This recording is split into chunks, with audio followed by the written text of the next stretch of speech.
Everyone's out here saying AI is going to kill programming jobs, and honestly, they're not entirely wrong, but they're not right either. Good guess, but actually no. In fact, it's all thanks to this.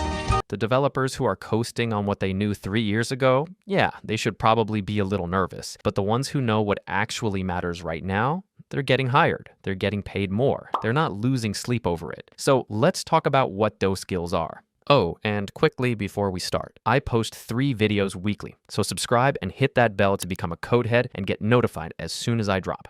All right, let's go. Stack Overflow surveyed developers last year and found that 84% of them are already using AI tools in their daily workflow. The bar for what a competent developer looks like has moved, and it's not going back. So here are the 6 skills that keep showing up in job postings and interviews and on the profiles of people who are actually landing roles right now. First one is Python. I know you've heard it 1,000 times, but stick with me here. Python isn't just popular. It's the one language that sits at the center of AI, data science, and automation all at once. Job postings are still flooded with it. If you're already a JavaScript or Java developer, picking up Python basics isn't starting over. It's just adding the most useful tool in the shed right now. The ROI on that decision is hard to argue with. Next is cloud computing, and before you say that's not my job, I'd push back on that. Companies have moved almost everything to AWS, Google Cloud, or even Azure. Can you believe that? And they're not going back to on-premise servers. What they need from developers now isn't to be a cloud architect, but you do need to know what a container is, how deployment works, what happens when your app lives in the cloud. If that's a blank spot for you, yeah, it's one we're filling. Third is AI literacy, and this one's more specific than it sounds. Everyone is using Claude or Cursor to speed up their work at this point. That part's not impressive anymore. What actually separates people is knowing when the AI is wrong, because trust me, it will be. It generates code that looks clean, passes a quick read, and then breaks under an edge case neither you or it thought to test. Developers who can audit that output, catch the subtle issues, and prompt these tools properly for complex tasks, those are the ones that Keens actually want to hire. Fourth is system design. Here's the thing about AI writing code for you.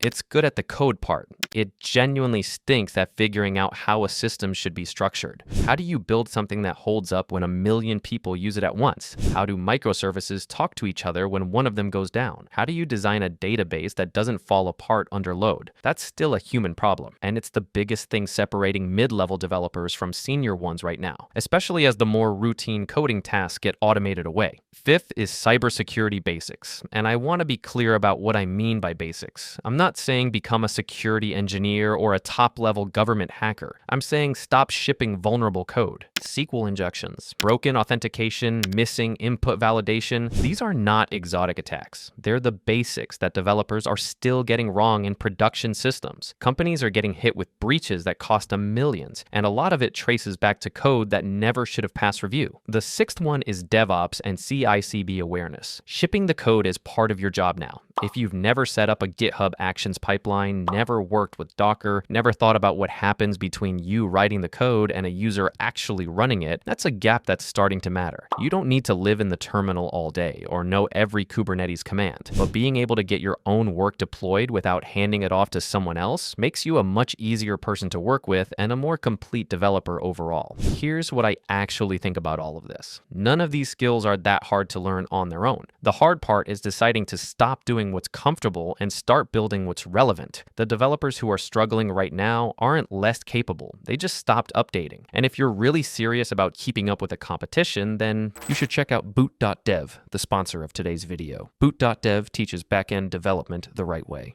Through hands-on coding in Python, Go, TypeScript, and SQL, not just passive watching. What makes boot.dev different is the gamification. You earn XP, level up, complete quests, and even fight bosses, but it's all built around real fundamentals. You're building actual projects like web scrapers, blog aggregators, while learning core concepts like Docker, Git, CI/CD, and databases. I've been using it myself, and what keeps me hooked is their new Training Grounds feature that lets you grind infinite custom challenges to really master concepts before moving on. And whenever you hit a wall, Boots, their Bear Wizard AI tutor, jumps in with context-aware hints instead of just holding your hand to the answer. He's trained on every lesson, so you get real help without the copy-paste nonsense. All the content is free to read and watch, and a membership unlocks the interactive coding, AI help, and progress tracking. If you want to check it out, use my link in the description and code CODEHEAD for 25% off your first year. That's CODEHEAD at boot.dev, link below.